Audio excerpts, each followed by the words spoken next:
the Microsoft platform. I think Break, we're getting break. ready to start here. Yeah. Well, good evening and welcome to the May edition of the San Diego DX Club. I'd like to welcome everyone. We have a good program in stock this evening. Let's get started with the pledge to the flag over here. We'll have Dennis lead it. Everyone take your lids off.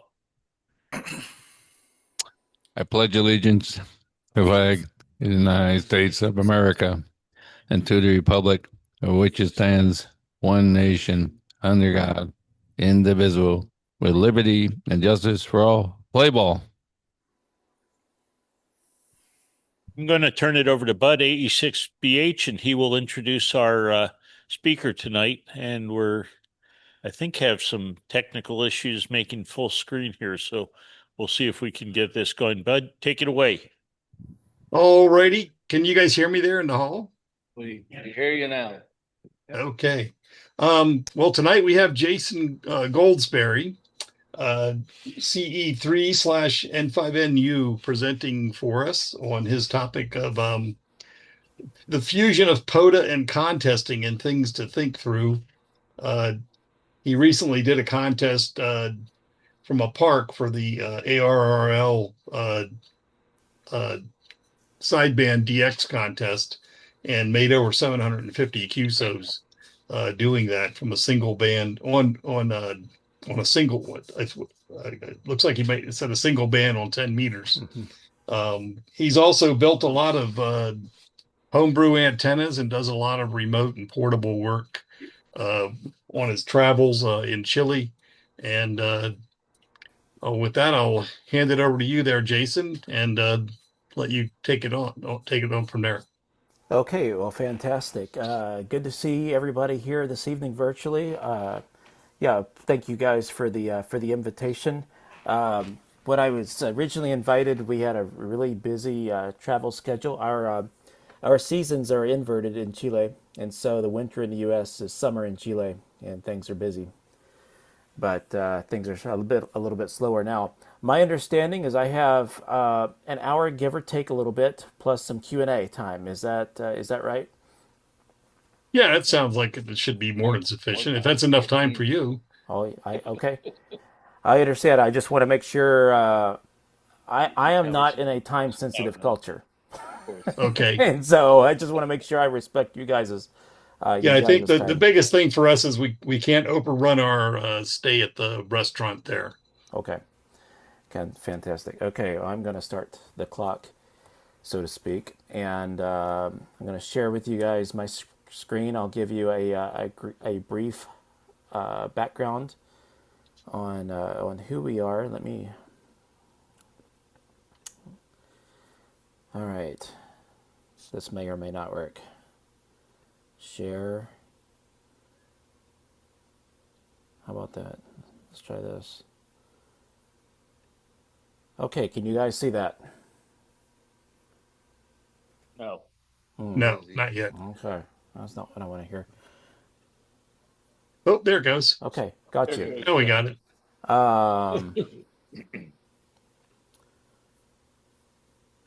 Hopefully this is even better. Okay. Yeah, so I'm Jason Goldsberry, Charlie Echo 3 stroke November 5, November uniform. I give you guys a brief background. I'm 43 years old, and I got licensed when I was 9 as a novice. My original call was Kilo Bravo 5 Uniform Tango Oscar. So this year will mark 34 years in ham radio for me. I went from novice to extra in 6 months, so I got my extra when I was 9, about to turn 10. Got my DXCC when I was 10. I got my DXCC, and I'm just a few away from honor roll at this point. So I've been active every year in ham radio, although some years more active than others. I've never missed a year, so to speak. My wife and I, you can see our picture. We are missionaries working through the Assemblies of God World Missions in Chile. I live just outside of Santiago, Chile. As you can see, it's in the kind of the middle of Chile. I've got 2 children, Anna Jane, who will be 3 in July, and Jacob, who is 5 months today. So that's the flyover on who we are, so to speak, as people in our ham background. Anyway, you guys, you still hear me, I assume. Yes. Okay, good. I don't see you. I'm just I'm working through my presentation. Yeah, as was mentioned, I'm going to be talking about kind of the fusion of contesting and POTA, the two things that I enjoy. And wanted to just offer you guys, I'm 14 points for a successful outing and how to return not hating ham radio. Can you imagine you'd ever get tired of it? It takes a lot, but you can get there.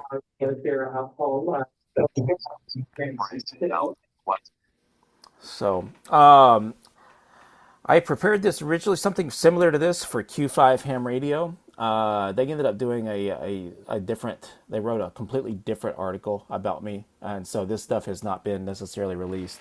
So first, out of the 14 points, I just have 14 slides. I'm going to just go through some kind of conceptual things to think through. And then I'll move on. The second half of this will be like my personal experiences and what I do. So, which park, if you're wanting to do POTA, Parks on the Air, you got to figure out which park you're going to do. What kind of style are you wanting to do this in? Do you want a nice cushy park with AC and bathrooms?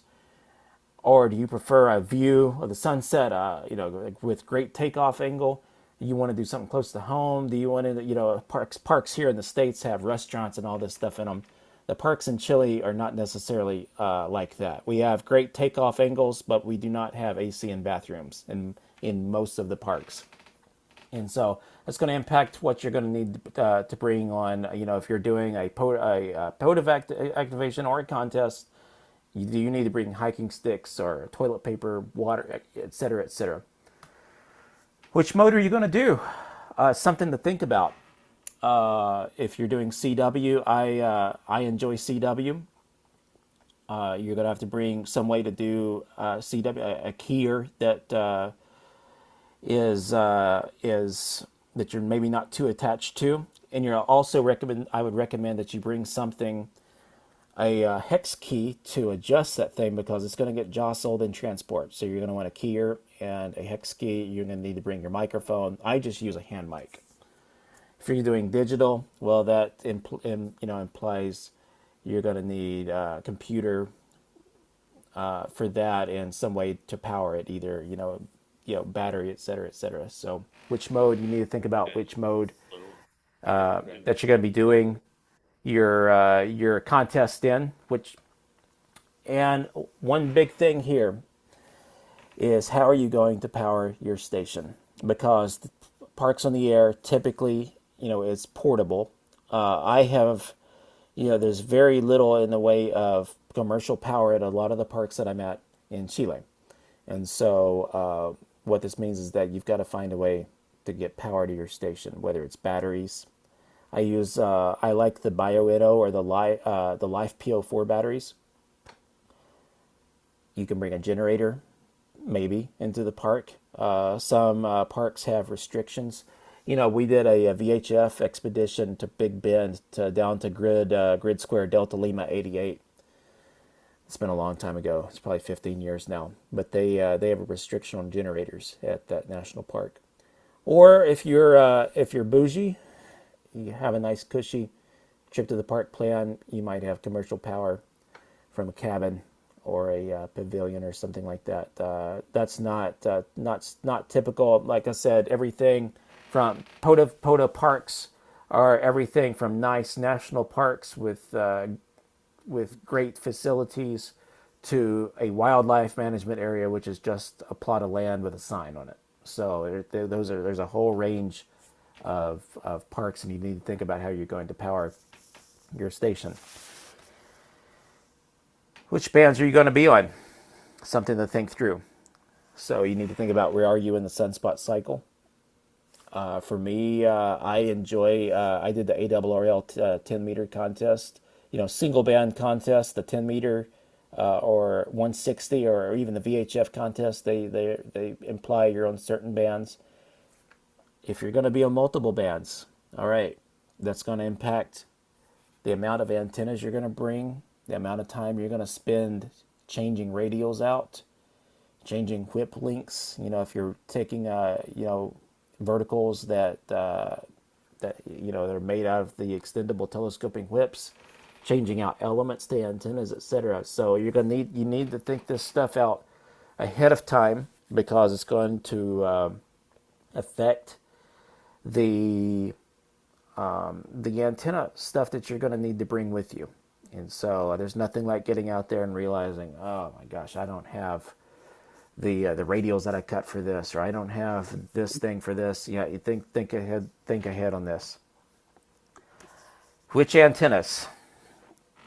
One big one, multiple smaller ones. Do you want directional antennas? And I'm going to lead into my next part here, ability to transport the thing in and out of the park. And so I'll kind of go into this. I recently did the single operator, single band 10 meter entry in the ARRL sideband contest. So which antennas? I had one big one. I've done multiple smaller ones before. Hey, it's more work, but it's multiple bands. Directional. I am a big fan of directional antennas. Partially because in Chile, there's no reason for you to point south.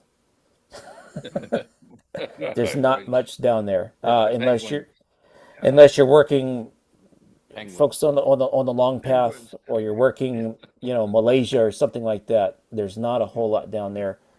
I typically set my stuff up to point at Europe or North America or Japan, which is the same direction from there.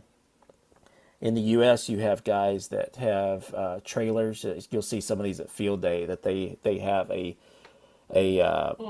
tower on a trailer. Essentially, all this they roll in, they put the thing up. They've got a tri-bander at 45 feet in no time.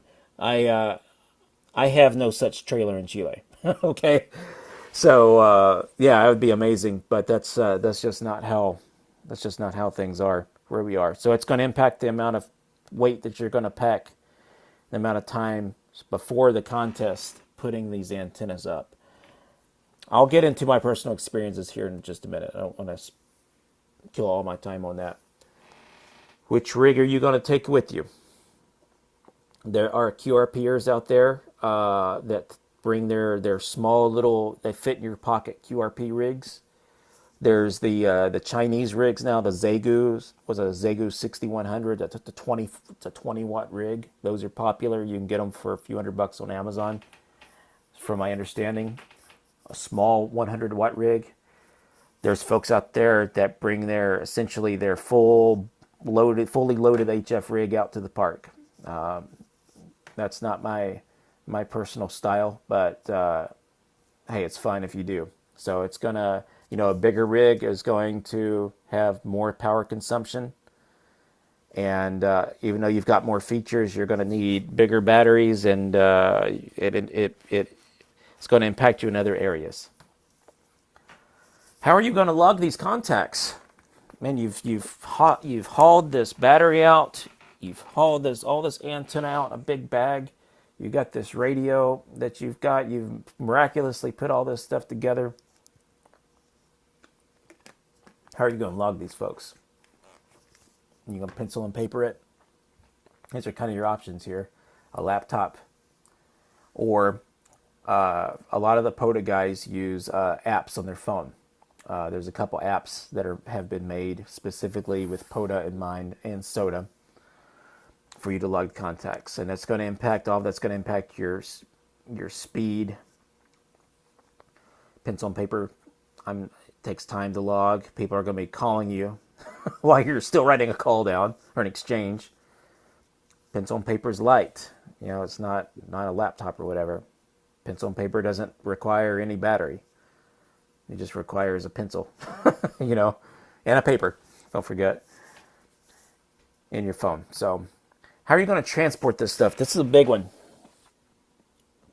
You're going to hike in. So, like I mentioned, parks on the air is a whole spectrum, from drive-in national parks with lodges and RV spots, and the camp, professional camping, as I would call it. You've got power on site.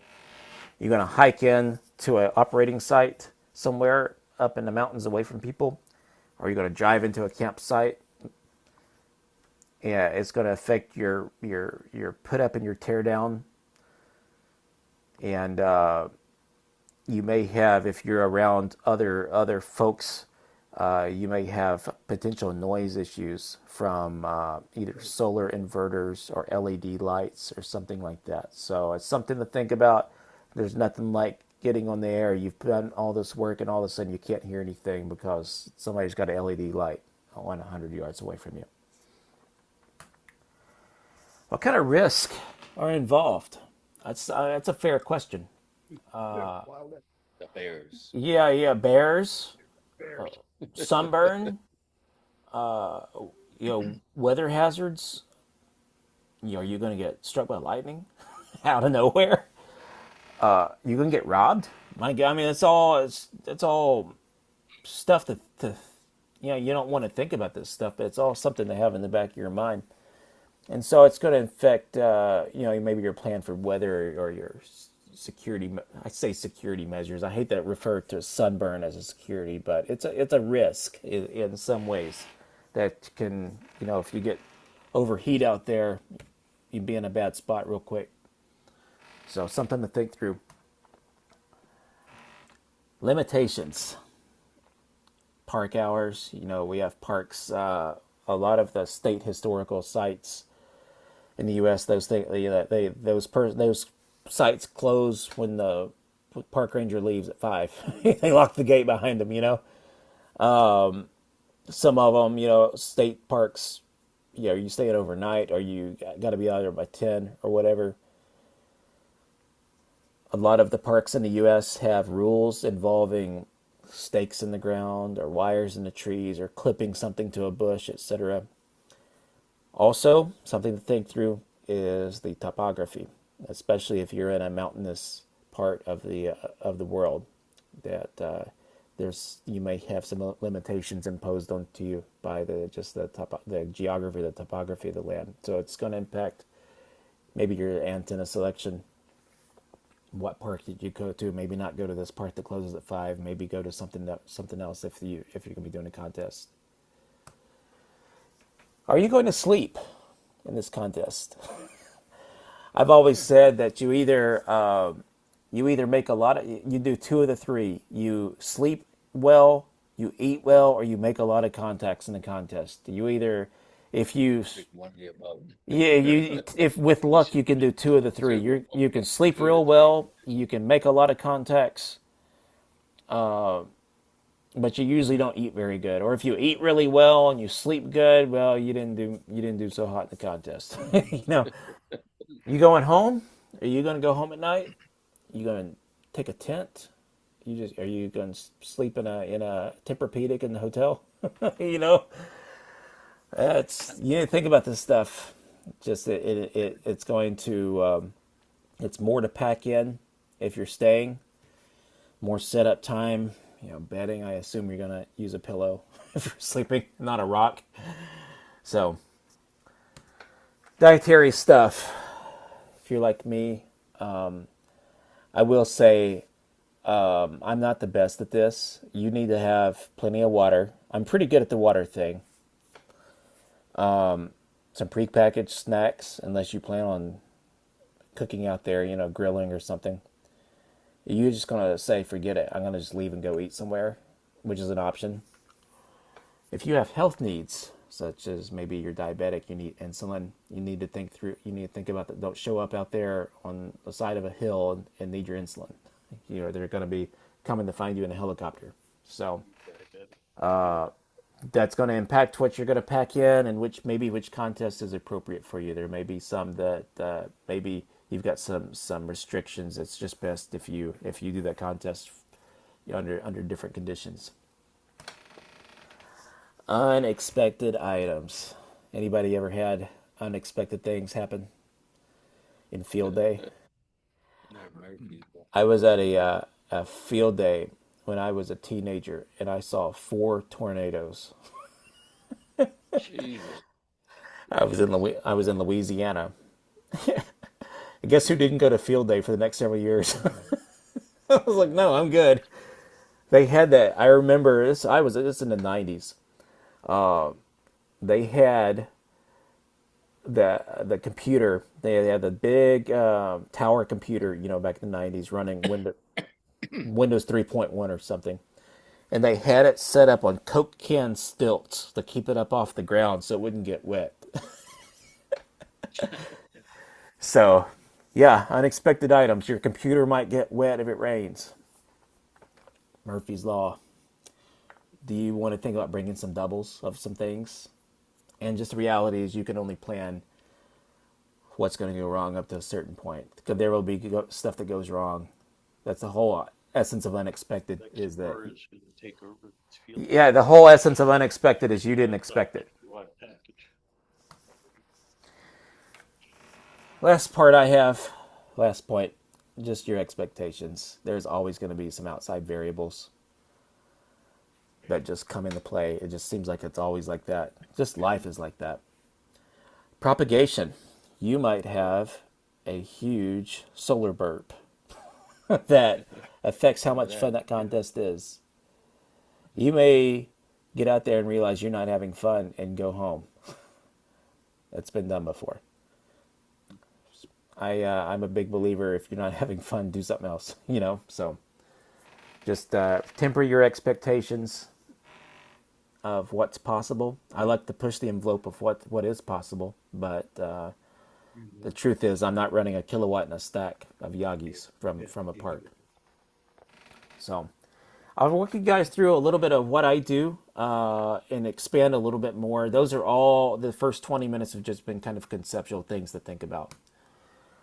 My ideal park has minimal human interaction. I do not go out there to talk to a bunch of people. I have a job, as I mentioned, where I am with people a lot. And I do a lot of my ham radio this is my form of rest. I like parks, in my case, that have really good takeoff to JA, North America, or Europe. Preferably with some type of shelter from the sun. That's a little tough to find where we are. We get 9 inches of rain a year where we are in Chile. And so it means the trees typically are not very tall. And so you need, some shelter from the sun's ideal.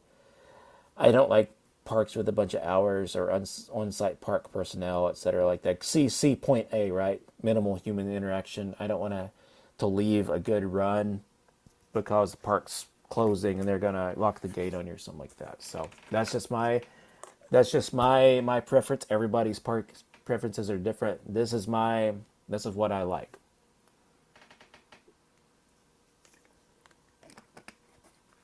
There's a contest I did.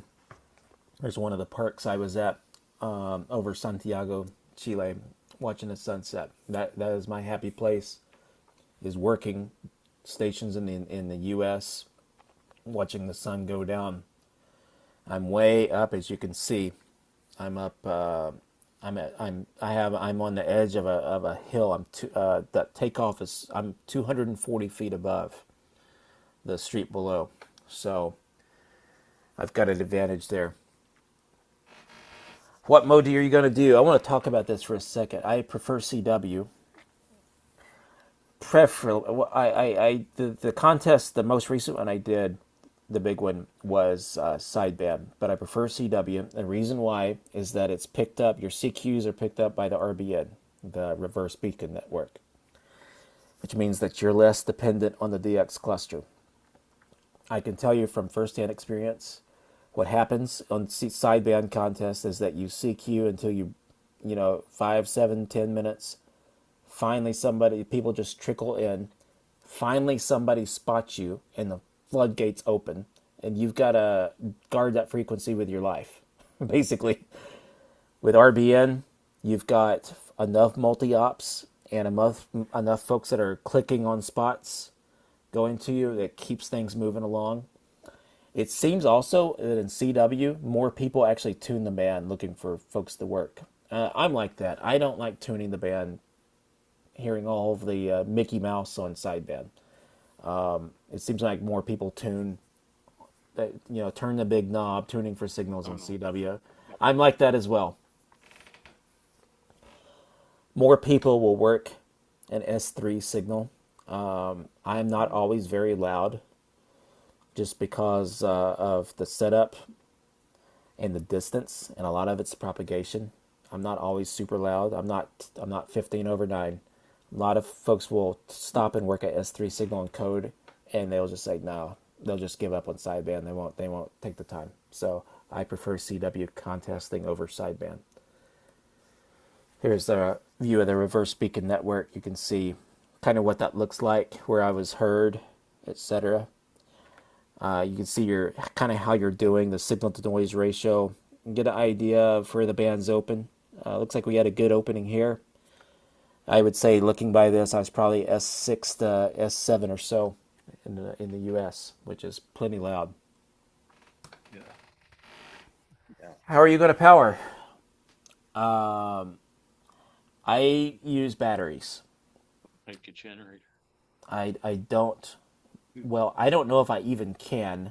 I don't want to hike a generator in. I don't want to, because it means I'm hiking gasoline in. In my case, I'm inviting a lot of problems with the generator, and the things are heavy. A lot of the weight in my pack is actually the batteries that I'm doing,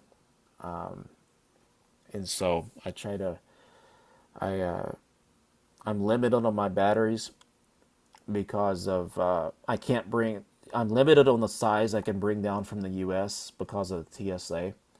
So I actually had to buy a battery here, and they're pricey, and they're home. Somebody made them in their garage. Essentially, is what it is. It's a homebrew battery, and you kind of kind of nervous using it, but you got to think about how you're going to power it. I use batteries to do it. There's my big that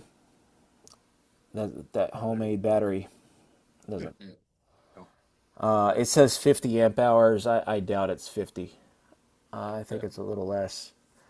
I've got two other Bio batteries. That's a brand available here in the States. They're only 8 amp hour batteries. They're workhorses. They're good batteries. You can also see on the side here, on the tray, is I've got an external battery for my cell phone. It's because I've got an old cell phone that needs help maintaining charge. What bands are you going to do? This is what I do from Chile. 10 and 15 is where it's at. Conditions are very different in Chile. 20 really doesn't start getting good until towards sunset. So 20 acts like 20 meters in Chile is kind of like 40 meters here in the U.S. during the day. Real high absorption. And so really while it's daylight, and even afterwards, I'm still in 10 and 15 meters. 10 is bizarre, or really with the sunspots. I worked a station in China, I think 3 months ago, on 15 meters at 4 in the morning, local. Imagine that. And yeah, just kind of crazy. 40 meters is tough. From Chile, I'm a low power station. I'm not carrying an alpha amplifier into the park. I will say, in my case, if I'm spotted, Chile's a rare enough multiplier. People can somehow hear you. I've got a story for you guys. I was in Costa Rica 4 years ago for a CQ Worldwide contest. And I had a single antenna, just a random wire and a 9-to-1 laying on a roof. It's not remotely efficient, not a very good antenna. And I was working folks, and they tried to move me to 80. Well, this antenna's 80 feet long or something like that. I was like, well, yeah, sure. Give it, maybe so. Well, I go down there, and sure enough, I get it to load. I loaded it up good enough. I got spotted. It's amazing what the big contest stations, all of a sudden they can hear you. I worked 40 or 50 guys. Sure they do. I worked Europeans on 80 from Costa Rica. Oh my God. And I hear Caribbean, yeah. I hear 9A1A send his call like 8 times in a row. 9A1A. Da da da da da da da da da da da da. He's calling blind. They can't. I realize I got people calling me. Some of them can hear me, and some of them can't. So 40's tough.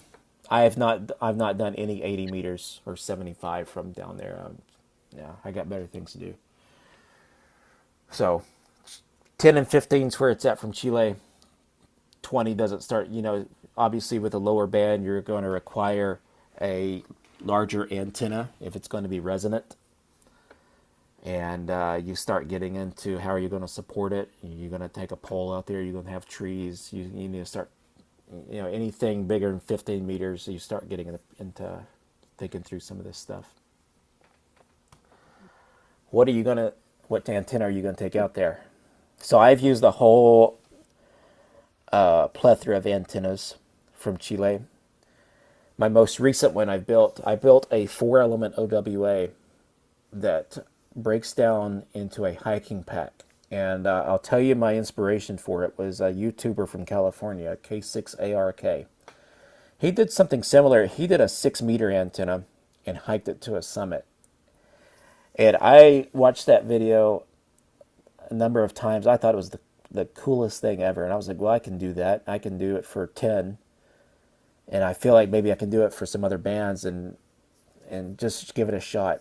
And so this antenna works. It's good. It's a good antenna. An OWA antenna is optimized wideband, does not require a gamma match or any tuning like that. It's 50 ohms. And so it takes some time to set it up. What I did is that I have elements that telescope into each other, and they're held in place by aluminum tape. It's worth the effort. I think I've got a picture of it here. I found that from Chile I need antennas with low angle of radiation because everything I'm trying to work is DX. I need low angle radiation and I need good gain. So I experimented with a bunch of different things. The 4-element OWA that I made blows all of it out of the water. That said, I priced the stuff to make one in the States, and I was sticker shocked. I can get a 5-meter long length of aluminum in Chile for about $6. So I don't have much in it. 120. If you have a big OWA antenna, a big Yagi N20, can you imagine how big that is? Think about portable. How are you going to get it in the air? First of all, you've got to get it high enough in the air to be somewhat not just a cloud warmer. And you're looking at elements that that are 17 feet long on each side of the boom. So the thing's going to sag. You're going to have problems. So what I've done is that I actually used a 2-element parasitic array on 20. And did real well in CQ Worldwide with it. On 40, I've used an inverted L. I've worked a handful of stations in the States with it. It's just not a great antenna, just to be honest with you. I'm not your guy for 40 meters. And it's noisy. It's god-awful noisy where we are. So just because of the part of the world we're in. So think about which antennas you can take. An N5NU half wave out if you're doing things. It will tune reasonably well on 10, 15, 20, and 40. But one thing to think about is that it is a very high angle of radiation. It is not a DX antenna. Those N5NUs are not DX antennas at all. So think about your antennas. Go out there. Part of the joy of ham radio to me is the construction and the experimenting with the antennas. I've done a lot of it. So I've made a little over 9,000 contacts portable just from experimenting all of my stuff. I don't have anything. The only commercial stuff I have in Chile are the whips. I brought some extendable telescoping whips down from the U.S. Everything else is I've made. There's the 4-element OWA. So if you guys want to see more about it, I've got a video on YouTube of the construction of it. It's hiked up, packable 4-element Yagi for Poda Soda. Can be used for 6, 10, 12, 15, and 17. So as you can see, I'm at a park. That drop off is like 325 feet. So even though I've got it mounted on a telescoping pool pole, the antenna's only 12 feet off the ground, but it's a straight drop off toward the U.S. And so the the contest that Bud referred to, the ARRL sideband, that's what I used. And so I had that antenna up on a pool pole with a 325-foot drop-off toward the U.S., and I didn't have to move the antenna or anything like that. I will also mention to you, so I modeled this antenna on Manigal, and this isn't necessarily an antenna discussion, but I modeled it on Manigal. I have the element links using the tapering schedule of the elements. I have them for these other bands. So I started noticing that 6 was open. We were getting TEP openings to the U.S. on 6. And so I caught it just right one day. I went out and I put the same antenna up with shorter elements, same element spacing, but shorter elements. It tuned just fine, 1.3 to 1. I worked 17 stations in the U.S. on 6 meters. Wow. And several of them on CW. I've got a recording of a station in Texas who's nearly S9 on the meter, on 6.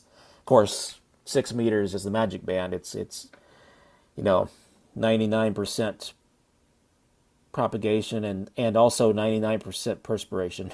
So the propagation makes or breaks it on 6. But that's a bit of check out that video, please. I've got in fact on the YouTube channel. I'm not a big ham YouTuber. I don't have a lot of time to be making these videos, but most of my channel is portable antenna stuff along the theme of what we're talking about. So check it out. You can subscribe. That's my plug. Subscribe and you can follow all my portable stuff that I'm doing. Which rig are you going to take out there with you? So I used to think it would be fun to be a QRPer. I bought a Yaesu 817, and I discovered that I actually hate QRP. And so anyway, turns out I'm not a QRPer. If I could take a kilowatt to the park, I would. But I use a FT891. It's a small portable 100-watt rig. It's not a huge power draw. At this point, it's my designated outside rig. It's taken, let me tell you, this 891's taken a bit of a beating. It's had a hard life. I hate to say it, but yeah, it's traveled all over the place. It's been to Costa Rica, been in Chile for 3 years, been to Argentina, been to the States. It's just stuff gets jostled around. It's still doing really well. So happy about the 891. I find its menus to be the 891 is not the most intuitive radio, but there's enough guys out there. There's enough users. In fact, there's a dedicated Facebook group for this radio. There's enough people out there. If you've got a question, you can generally find an answer to it. How are you going to log these folks? So I started with pencil and paper. Just honestly happy to work anybody. Couldn't believe I worked the U.S. with this homemade antenna, and I'm outside. And I worked enough of them. I borrowed my wife's Windows laptop. I run a Mac, and it's just not. There's most of ham radio programs don't run real well on Mac, so I borrowed a Windows laptop, and ran N1MM. It's worth the extra work. So it's worth, if you're taking this stuff out there, it's worth the extra weight in your bag to take your logging program out there. It makes life way easier. The phone app loggers that people use for POTA, like Hammers or Polo, will not let you log the exchange. It should say it says and exchange, but it will not let you log the exchange. So don't use any phone app loggers. In fact, Hammers, I've heard of people losing that thing will glitch and people lose their whole log. So I don't use Hammers. If I'm just doing a POTA activation, I'll use Polo just so I can use my phone. But for contests, I use N5NU. So great program, free in fact, and they keep it updated, which I like. There's there's how it started. That's the ARRL 10-meter contest. I don't know if you can see the picture. You can see all those guys. You may see some familiar call signs. K1LZ, VE3EJ. Probably some California guys in there, if I look hard enough. I'm looking at it. N5NU. Oh, it looks like the band was not open in California. Very well. Not a lot of California folks. California's, yeah, K6JS, K3 Echo Sugar Tango, W6JTI in the log, NU6T. California is interesting. It feels like we're either shut out or we have a pipeline. It's one or the other. On the right, you can see an N5NU running on the laptop, sitting on my lap. It's literally a laptop in this case. How are you going to transport it? This is what I do. Everybody's different. I hike in.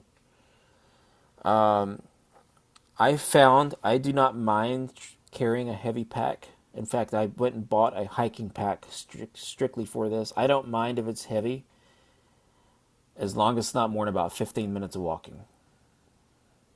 If for me, people say, well, do you like hiking? Not really. I like about 15 or 20 minutes of it, and then I'm done. Also, if I'm going uphill, I'm going to be taking a couple water breaks. I hike in so I can be a little bit more secluded, so I can have better takeoff angle for my antennas, and also just so they won't affect other people and other users of the park. So I always hike in. In fact, I don't think, in the U.S., a lot of POTA folks will just drive their car or truck into the parking lot and get on the air. That's just not fun to me, honestly. No judgment for those who do that. But to me, that's not the essence of being portable or doing a park. If I wanted to sit in the air condition, I'd just stay home. So there we are. That's the 4-element Yagi. You guys, you still with me? You guys still with me? I think we're all muted so we don't interrupt you. But yeah, okay. I was doing a lot of talking. All right, there's me. We're here. There's that's me going up that hill. That's 4-element Yagi. I was like, dude, this is the craziest one yet. So you just gotta take it a little slower. That said, it's actually not that heavy. The Yagi itself, it's just the boom on it is actually 2 pieces. It's on a 13-foot boom that I put together, so it's not a short little bitty Yagi. It's a big, it's a fairly big antenna. I wanted to be loud, so that's what I did. Risk. I got a terrible sunburn. I wore shorts out, and I got crazy sunburn. Yeah, so not fun. Fortunately, we don't have any bears. Only wild animals I've encountered are foxes and some tarantulas. The foxes are actually scarier. The tarantulas, I don't know. I've just, live and let live kind of thing. We have really minimal weather hazards where we are in Chile, but we did have a trimmer during the ARRL 10 meter contest one year. I just all of a sudden I start hearing shaking. I felt the shaking, but I started hearing rocks. I was outside during this trimmer. Fortunately, it wasn't a super strong one. So yeah, weather hazards. If you're in a part of the U.S. where you have thunderheads or something like that, you'd be aware of that. Check your radar. Use your intuition. Be on the safe side, etc. Robbery. I am in Latin America,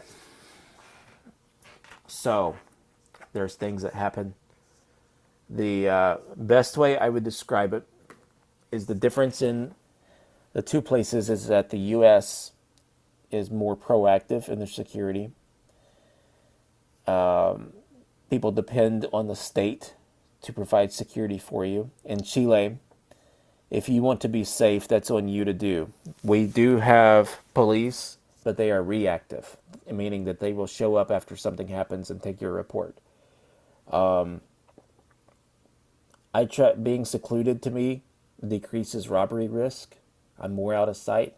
And honestly, most people are going after easy targets anyway. They know that if they get to me, they're going to have to hike 20 minutes out with whatever they take. So, the risk is never zero, no matter where you are. But there's certain parks I don't go to. Well, that's just it. There's parks I don't go to. I wouldn't go necessarily even do anything there even during the day.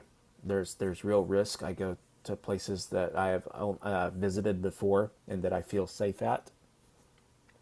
And so you go off of your intuition with that. I don't know, maybe this. You guys see the tarantula? You can see him when he's walking. There's a tarantula in there. I don't know if you can see my mouse. Right there. There he is. People, they catch those things and sell them in the U.S. for like 50 or 60 bucks a piece. Isn't that wild? There he is.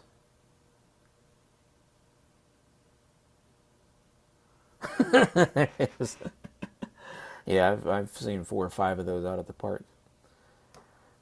Limitations. I enjoy, like I mentioned, places with no park hours. I'm not rushing to tear down and get out. Some of the places here, in fact, a lot of places have rules about stakes in the ground and tying things to trees. Just use common sense, folks. Most park people are nice about it. If you're doing something they shouldn't do, they'll tell you nicely. I can tell you the advantage in Chile is that nobody cares unless as long as it's not right under their nose. They've got bigger problems to worry about. That said, I use tripods. I don't make a huge mess or anything like that. Topography can help you or hurt you. So one of my favorite parks, I think I showed you a picture earlier. It's that big drop off over the city that I watch the sunset at. It's completely blocked to Europe. In fact, from that park, I think I've worked 5 Europeans in 3 years. It's completely blocked. But it has a big 240-foot drop off to JA. I've worked a lot of JAs from there. My favorite one, the one I did the one I did the ARRL sideband contest from, has a 325-foot drop off to the U.S. And it's fairly clear to some other parts of the world. In fact, I worked the Beauvais expedition from that park on 10. I got extremely lucky. I'll tell you something. That he had been on 10. I was listening to him. They went to 12. And then they went back to 10. And I caught them before they got spotted. Of course, Beauvais from Chile is a much easier path. It's like California to New York. It's 3,000 miles or so. Maybe 39. Man, I think it was 3,500 miles or so. So Chile to Beauvais is an easier path. But I worked them portable from a park with that Yagi. On my birthday. Man, happy birthday to me. I worked them. I packed up and went home. There's the facing Europe from that park. As you can see, it's a 35-degree face. That's not Mount Rushmore you're looking at, but it's 35 degrees straight up. You're not. That's tough to work Europe. The only way you're going to work them is probably some skewed path, or potentially the long path. Sleeping. I go home at night, guys. I would love to camp. I've got a wife and two children at home. I do this in moderation, and to not ruin the family dynamic. My wife understands. I have a very understanding wife about ham radio, and we're trying to keep it that way. So yeah, I don't do any overnight stuff at the park. The other thing is that it adds a whole layer of complexity that I'm just not ready for. You start getting into the sleeping arrangements, and then you've got more food, etc. Yeah, I'm just not there. Maybe one day, but not there at this point. Dietary. I'm pretty good at bringing water. I bring lots of cheese and peanut butter crackers. They're small. I'm not the best guy to talk to about dietary stuff. I get hungry out there a lot, and I just suck it up. That's probably not what you want to hear. I just get hungry out there. I've eaten all my food. I never seem like I bring enough. You burn a lot of calories out there walking and hiking and sitting in the weather and twigging with antennas, all this stuff. Big things you don't want to be. You can be hungry, but you just don't want to be dehydrated. Unexpected items. Things I've ran into. These are the biggest things. So half of my coax and jumpers that I brought to Chile are now bad. I have that they need new connectors. The only connectors I did find connectors in Chile, but they're the cheap Chinese ones, and I'm just not going to do it. That's why it went bad in the first place. So I'm going to get some nice N5NU connectors from here in the U.S. Take them down there, so I can replace connectors. It's probably not the coax. It's probably the connector. My jumpers, I've got one jumper that works, but that somehow, I don't know what happened, but the outer insulation on it is sliced, so you can see the shield, but it still works. I've ran into my rig overheating, and the reason why is that I did not have a shade over it. It was in the open air in the sun, and it was hot. It was hot to the touch. And in fact, the Yaesu went, the receive on it just went to crap after it overheated. It just went deaf. In fact, I asked some folks here. I asked some folks in the U.S. about it, and fortunately, it came back basically. Also, my iPhone, those things overheat, and when your iPhone overheats, there's not a lot that can be done. You just gotta. Those things for some reason, do not cool down quickly, and. Yeah, I don't have. Maybe it's just because it's an old iPhone that's eating a lot of battery. So I've made it somehow 4 years in Latin America with the same iPhone, and maybe an upgrade will be better. Expectations. This is my experience speaking. Is that good antennas will help you have the most fun. So there's nothing like being out there, hearing these guys CQ in your face, that you can hear them and they can't hear you. In my case, it's generally from them, stations are not pointing to South America. I'll give a good example are Europeans that are pointing to North America. They're not pointing down to where we are, so I can hear them. But if I'm running 100 watts, even to a parasitic array, it's just tough. You need good antennas are going to help you have the most fun. Conditions in other parts of the world may affect your score. That's actually what happened during the ARRL sideband contest. So I did a single band 10, and what I discovered reading 3830 afterwards is that 10 meters was not that great to Europe from the US.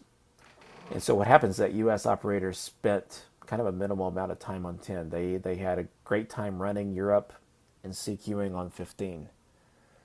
And so they came up to 10, worked the multipliers, worked the loud guys, and then they left. And so there was not, we had conditions, but there just wasn't, I won't even blame participation because the participation was there on the other bands. It just wasn't on 10.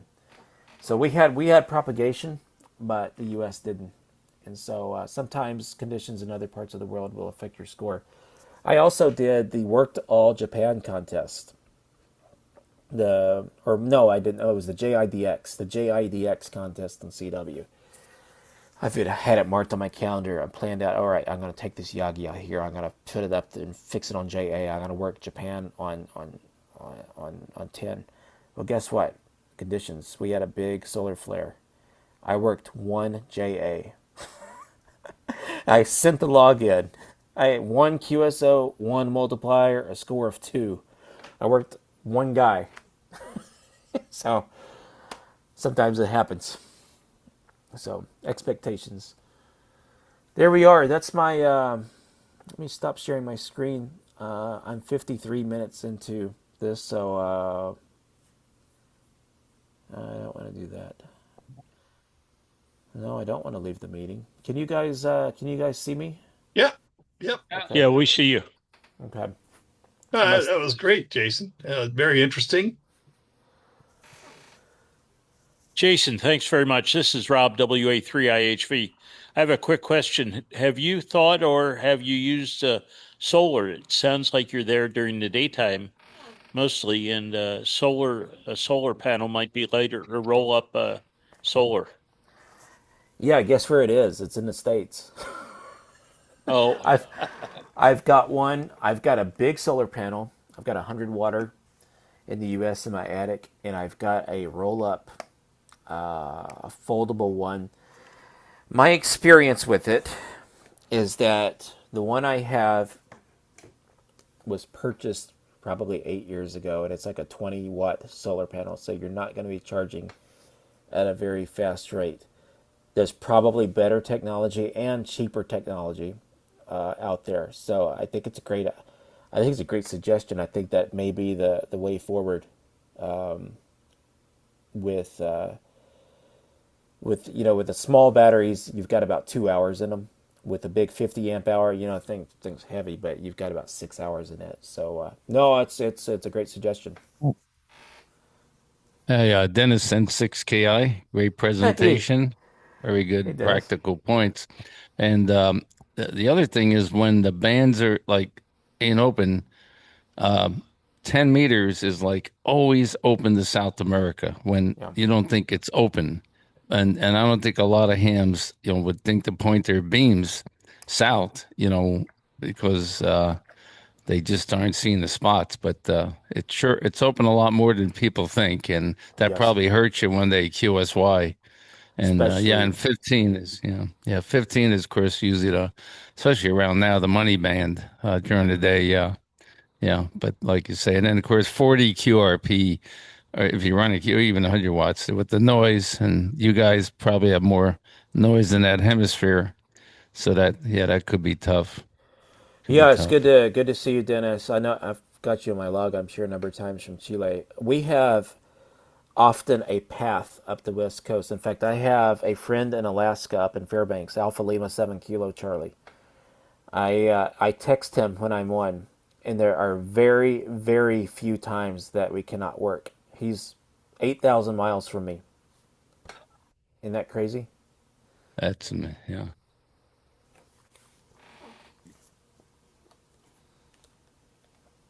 Hi, Jason. Greg, N5NYX. Do you have a home station? No. In Chile, no. What happened is I live on the 6th floor of an apartment building. I threw out my in-fed half wave, and I heard S9 noise.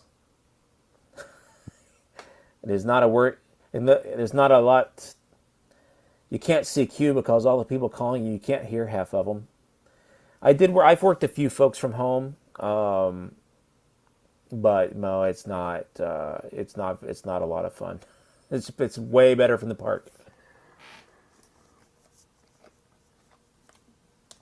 Yeah, Danny, WB6FWS. Good evening to Brian up there. I can't see everybody else on the screen, but I'm in the back of the room here. But nice to hear everyone on, and good presentation, Jason. Appreciate it. On.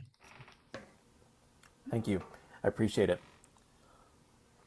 Yeah, hi, Jason. This is Bob W6ACU, and I've got a little, excuse me, story about Manpack in Chile. About 20 or 25 years ago, I went down there to do a demonstration for the Carabinieri because they're horseback patrols out of Arica, and they're looking at carrying HF Manpacks because in those days they didn't have any other way to communicate. Now they probably got sat phones, but anyway, we went about 2 hours east of Arica, across the desert down to a little town called Code Pod. I don't know if you've heard of it before, but it's a little valley in the middle of nowhere. And so I have my HF Manpack there.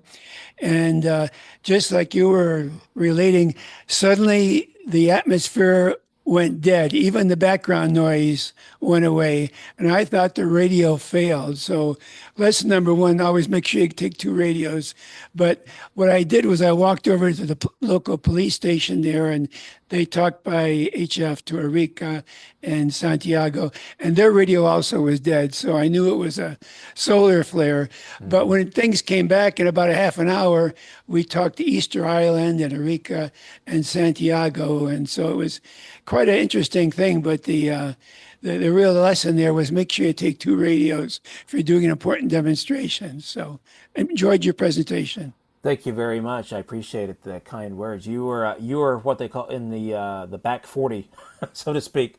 There's not much up there. It's for sure. desert. No, there's one tree once you get up there that the Carabinieri always bring 2-liter water bottles to feed. And that's the only freaking tree in that whole area.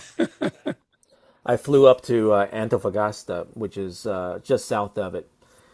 Yeah, And when you land in the airport in Antofagasta, you think you've landed in Mars. yeah, yeah.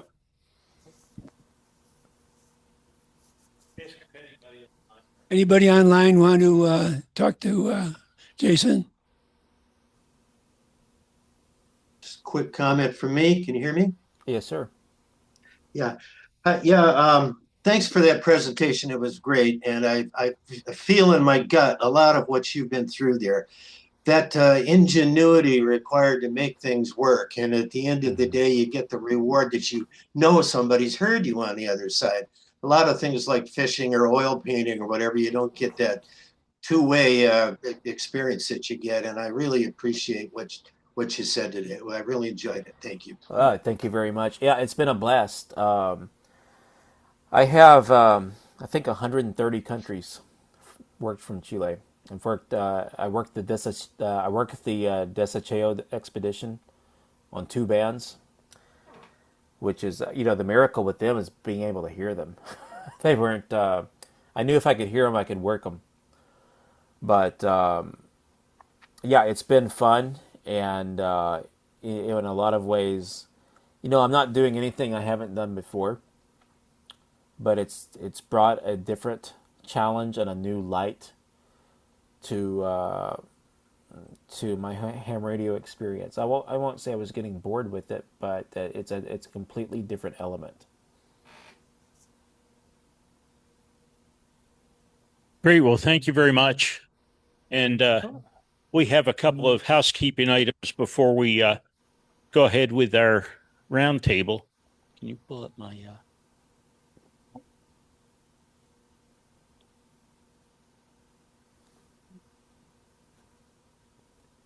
First off, the club was incorporated in 1988, and we're in the process of amending that to bring things up to date, it was a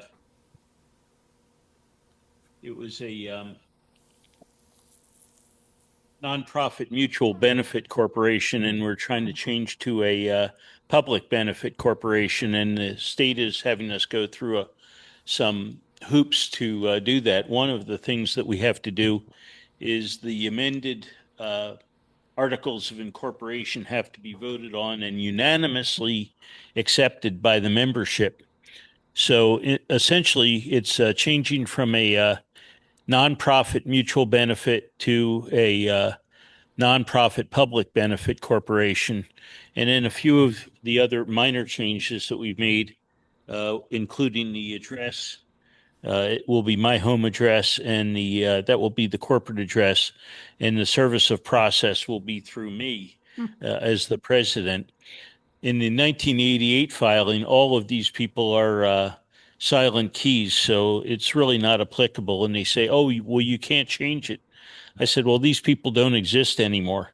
So if I can't get them to allow us to amend it, I'm going to just close down our current corporation and refile new articles of incorporation." But anyway, is it possible that we could have a vote on the new articles of incorporation? If you'd like, I can make them available to you, but they're essentially the same thing. It says that we're amending our old articles and what we're specifically changing. That is going from a public a mutual benefit to public benefit. The purpose of the corporation is a nonprofit public benefit and is not organized for the public gain, etc. The service of process, which is my address as opposed to the previous address, the corporate address, the same. And then provisions for 501c3 tax exempt provisions, which you have to state that no substantial part of the activities of this corporation are carrying on propaganda or for profit for anyone in the club. Dedication of assets. The property of this corporation is dedicated to charitable and educational purposes. No part of net income or assets of this corporation shall ever inure to the benefit of any officer, director, or member thereof, to the benefit of any private individual. And in the dissolution clause, if we should dissolve our club, we then have to distribute any assets to a certified 501c3 organization. And in our bylaws, we say we would give it to the Northern California DX Foundation. And also the corporation has issued no shares, stock shares. And the final thing is that we unanimously voted on this. So is there any discussion about this? Could we have a vote yay in favor of filing these articles of incorporation amendments? Yay. Yay. Anyone opposed? Great, super, thank you. Sorry for that boring display. Let's go back one. We have a couple, let's see.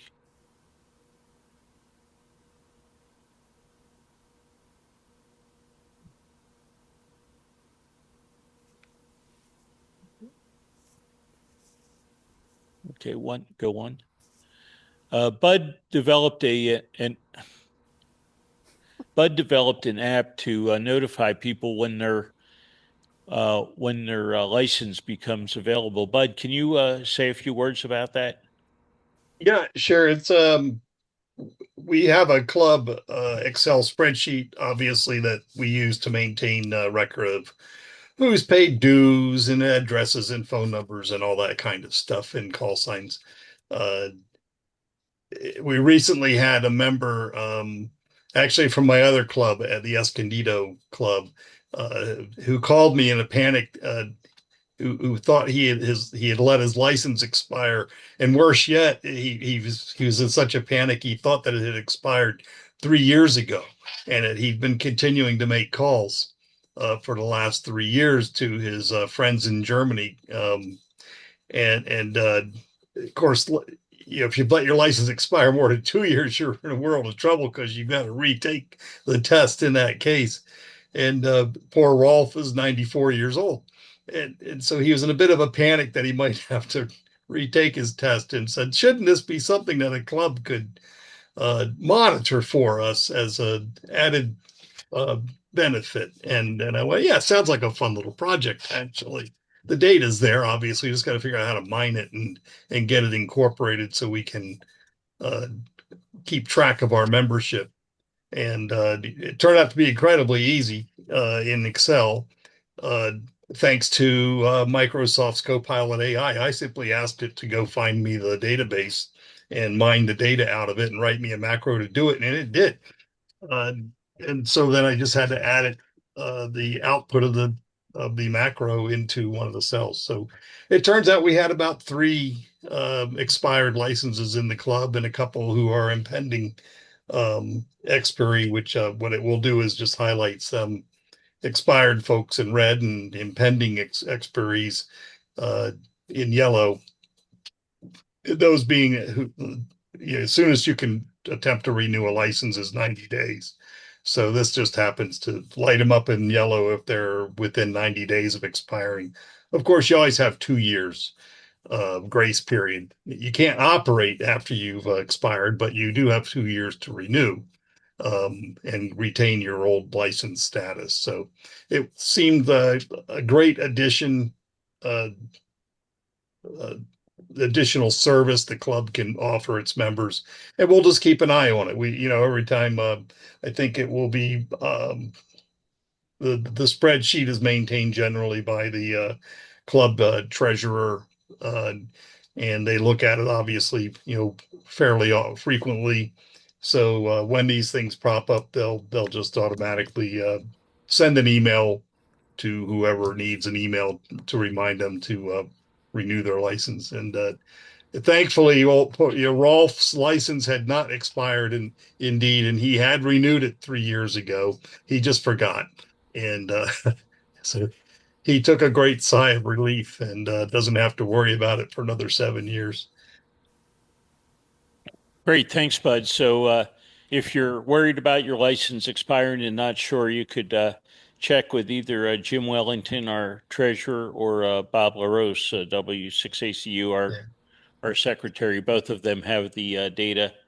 We thought it would be QRZ actually shows your license as pending or nearing expiration too, but not everybody pays attention, and sometimes these things happen. 10 years goes by and you're not paying attention, your license goes away. Well, let me add that the ARRL is supposed to do that if you sign up for it, which I did, but they dropped the ball completely. And lucky for me, I noticed that my license was coming up and was able to renew it. But the ARRL was no help. So by golly, this sounds like a good thing to do. Yeah, Bob, we saw yours was lit up in yellow. We were discussing at our board meeting whether we should put this in the newsletter. And for privacy, we don't want anyone being browbeaten because their license is expired or getting ready to expire by the other competitive DXers. So what would you think about that, Bob? Should we put it in the newsletter? The list, we have 80 some members. What would you think of that?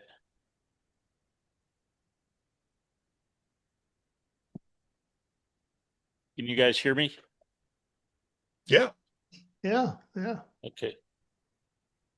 I certainly wouldn't mind publishing it in the bulletin. Yeah. We'll discuss it at our next board meeting and come up with some conclusion, unless anyone has a strong idea one way or the other. Anyone have anything? No. Next is a slate of officers. No one has come forward to assume any of the positions, and the current slate of officers has agreed to stay on for another year. So technically at the June meeting, we vote on it, but since there's no opposition, everyone's incumbent, will stay on with the same 4 officers and 3 board members.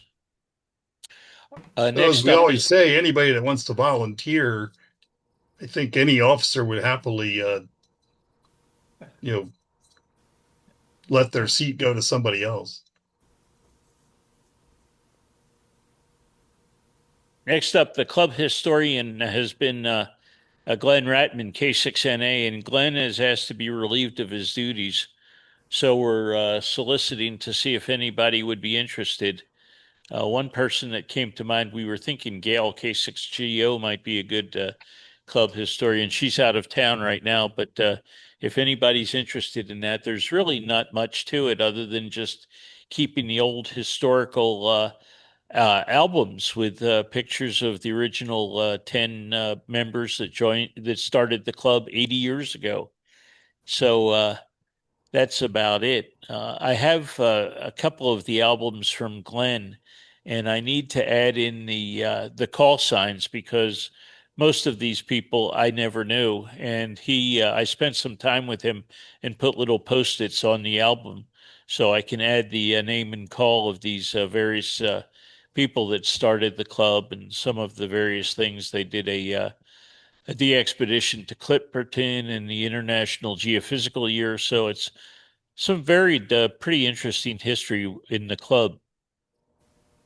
Next item is the Summer Bash is on July 19th at 1 p.m. in San Diego Park, Area 4.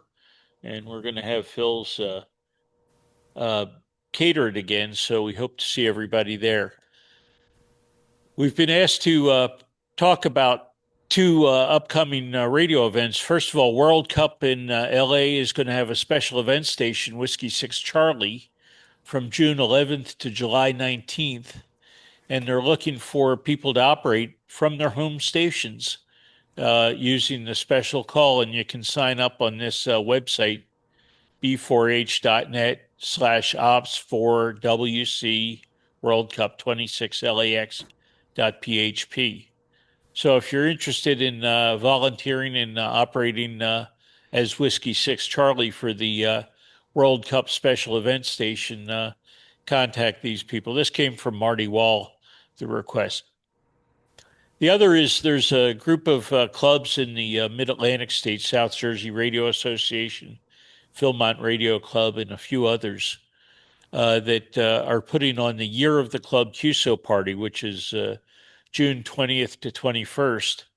And you use your club call with a suffix of number of years. So our club call is Whiskey 6 Papa Tango, and then we'd use a suffix of 80. All bands, all modes, except for the work bands, VHF, UHF, satellite, RIDI, digital, CW, phone, whatever. They're all available.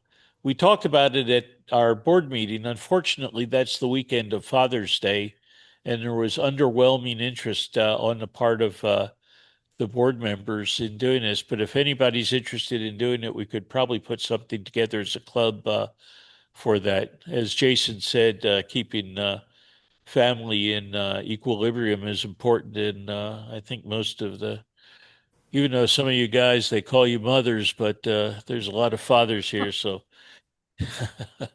is there any interest in operating Club QSO party on Father's Day weekend? No? Okay. Well, that's all I have. So I'll pass the microphone around for some roundtable. Dennis, you're up. Dennis N6KI, WPXCW this weekend. Lots of activity. You can be as rare as Mongolia if you got some weird prefix. And so it's a lot of fun. Get on, playing, get some new countries, and lots to work. That's all I got. All right, Tom, W0NI, just enjoying some of the solar activity or inactivity. It's always a challenge. Hi, Steve, KE6FE, and echoing Tom's comments, the band's been all over the place, mostly bad, but last Saturday there was a big opening on 10 and 15 and worked a lot of stations. The big surprise for me was working Tunisia on 80 meters FT8 in the middle, excuse me, on 80 meters phone in the middle of the day. So it's very sporadic, but it's the best we can do. Thanks, Jason, for a great presentation. As you can see, I'm here with Renee, who hasn't yet gotten her license, but she comes with me to all these meetings. So thanks for the inspiration. Yeah, my name's Tom, KN6TXI. Nothing to report, just a third meeting. Just learning a lot about ham radio. Good evening, everyone. I'm Ray, WA6NVL, and no fun. Ready for field day. Hello, it's Donald, N6PTF. Nothing really to report this last month. Oh, you already spoke. This is Danny, WB6 FWS, and I also see Steve Rose up there as well. Let's say good evening to him from over there on the other side of the pond. Hi, Jim, N6VH. Enjoyed the presentation, and I'll probably make a few contacts in the contest. Not a whole lot, I'm afraid, and that's about it. Linda, WA6HGA, nothing to report. Yeah, Bob, W6ACU, and conditions have been sometimes very, very good, especially in the evening, other times dead. Jim, K6SMT, no report.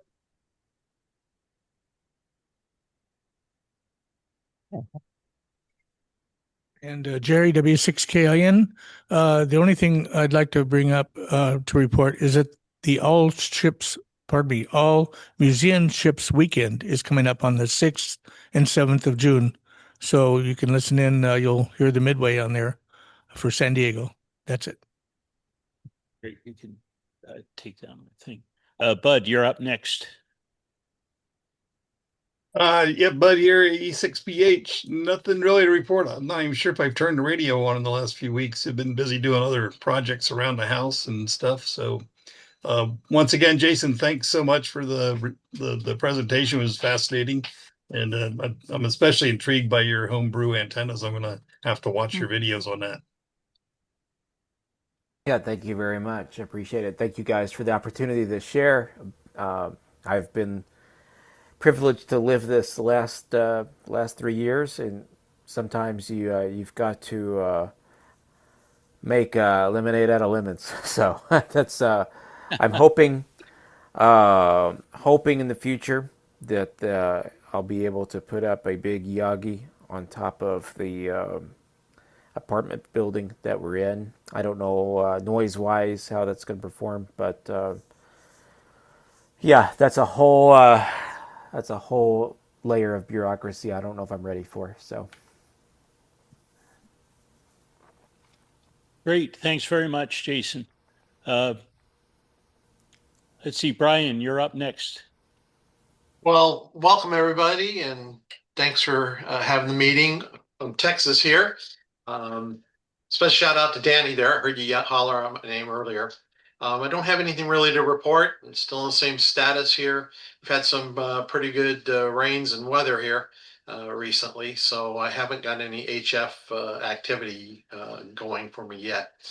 And other than that, Jason, thanks for the presentation. Really appreciated it. So back to you. Great. Thanks for checking in. Mel Hughes, you're up next. Nothing to report. Enjoyed the meeting, though. It was a little difficult logging in today, but made it finally. Great. Let's see who's up next. Bob Parkley, K9RHY. Yeah, hi, Bob, K9RHY. And Jason, thank you very much for your presentation. I enjoyed it a lot. One thing that came through loud and clear is something I've talked about for a long time. Life is too short for QRP. We all agree. Steve from Down Under, how things? Oh, real good, guys. Thanks. And ladies, there's no lady today, no Gail. Thanks, guys. Yeah, VK3JA. I'm outside of Melbourne, and this weekend I get to use my contest called VJ3A, and I'll be the only VJ3 in the whole world. So I'm a multiplier. I'm looking forward to that. And I know I'll see you, Dennis, in there, and look forward to that. And hello, Danny, by the way. Nice to see your face again. We got a little excitement to report here. I have a friend, VK2PN, who's joined us on these Zoom meetings several times, and he and 6 other VKs are leaving tomorrow to go to Lord Howe Island for a 2-week expedition over there. Now, Lord Howe Island is traditionally been VK9L, but the Australian FCC equivalent has decided that they're not going to allow that prefix for that island. I don't know why. It's halfway to New Zealand, and it's a genuine DXCC entity, but they're not allowing that prefix. So they're going to operate as VJ2L, which is going to confuse what is this. But it is Lord Howe Island, and they're going to be on, I'm not sure if they're going to be in a WPX, but they're going to be on for 2 weeks. And 6 of the 7 operators are hardcore CWSSB operators that don't recognize FT8 as a legitimate ham radio mode. But there's one guy in the team that is, and he's a really hot FT8 operator. And in our recent expedition to Vanuatu, he logged 10,000 Qs up there in a week. So FT8 is going to be really hot. Anybody that wants Lord Howe Island, they're going to be on there for 2 weeks. And from Australia, it ought to be easy to work for you all here in the US. Now, my friend Patrick is the official photographer and historian for this expedition. So I talked to him yesterday and I says, when you're done with this whole thing, why don't you make up a presentation and present to the San Diego DX Club, this group here. He sat through several of the past presentations, so he knows what it is, and he's a good technical guy. So when this whole thing's over, I'll see if I can talk him into showing how the thing went to the club. So that's it that for would me. be great. Jason, thanks again for a great presentation. I really enjoyed that. Great. Thanks very much. Gail and Mike are traveling in JA land now, so they're pretty close to you, relatively speaking. Yeah, transequatorial for 10 meters, but I don't think they're going to hear me yelling. Mark, KF6WTN, you're up. Nothing to report about HF. My efforts at the moment are still putting lab equipment back together. So at the moment, it's a 100 kilohertz to 6 gigahertz RF source. And I've got it all working, but the ground on the modulation circuit for the arbitrary waveform generators is drifting. So it's got to come apart again. That's it for me. Great. Thanks very much. Did I miss anybody on Zoom? I think we got everybody. Well, thank you, everyone, for coming by. Jason, again, thank you very much for your talk. Next month, we have a talk on one of the operators from Beauvais. I forget who's coming. Bud could probably fill in. Anyway, we have Beauvais talk next month. And 73, everyone have a good month, and we'll see you next month. Thanks for stopping by. Thank you, guys. 73. We'll do 73. 73. We'll do our raffle now. Since one of our speakers isn't here, I'll start it off. And it's Don, N6PTF.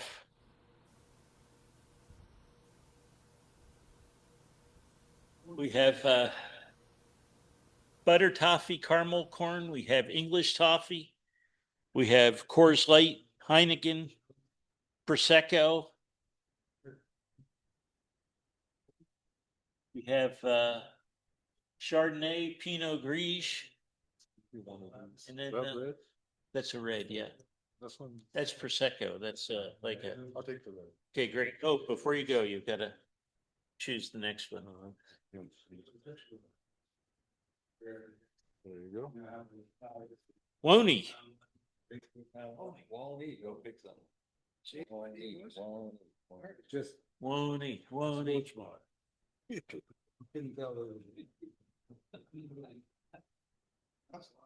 don't know about this. This It's like That's the light. Yeah. That's the light. You know what I'm gonna do? I need a calendar. I do need that. All right. you'll be disappointed. Have I got one? Ray, WA6NVL. Yes. I won the beer. Won't he? You got the beer. Won't he? Won't he? It's about the time I got. Good for you. Yeah. We're gonna get that one later. I will be hungry for minutes.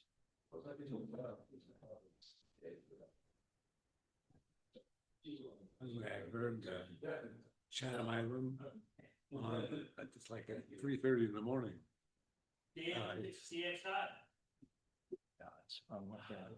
I just wasn't in the mood to get out of bed and run downstairs.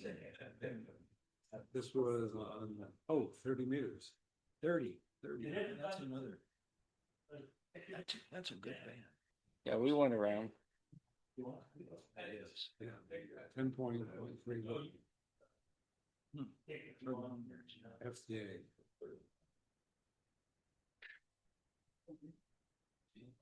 Some good things when we get the solar flares like that. Solar numbers are way up there. Oh, look at Oh, look at him. Look out. Ow. Are you 21? Let me check my ID.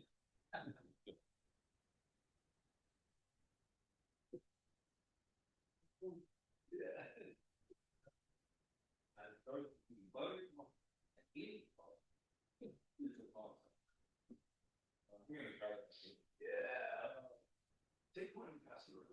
The one that's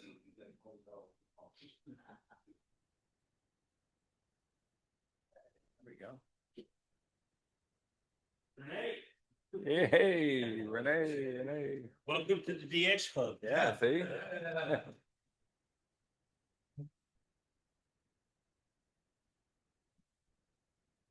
Here, Dennis. Well, Those numbers have them. wow. That's about as hot. Yeah, it's late. Yeah, yeah. Eight, Yeah. built two, great. Yeah. 9. Yeah.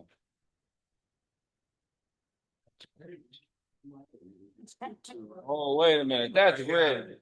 Renee, how did you do that? That's rigged. That's rigged. Did he put a little sticky stuff on there?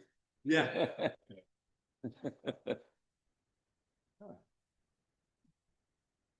One more. Oh. Oh. Okay. Okay.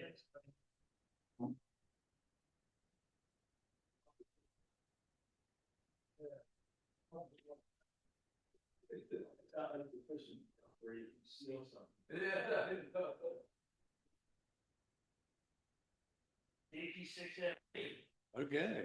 How about that? Boy, 1, 2, 3, 5 in a row, all sitting together. Isn't that something? Yeah. 5 in a row. Rigged it here. Great. Okay.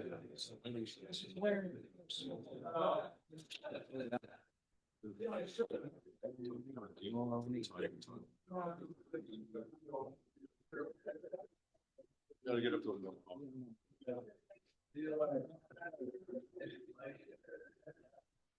do that on.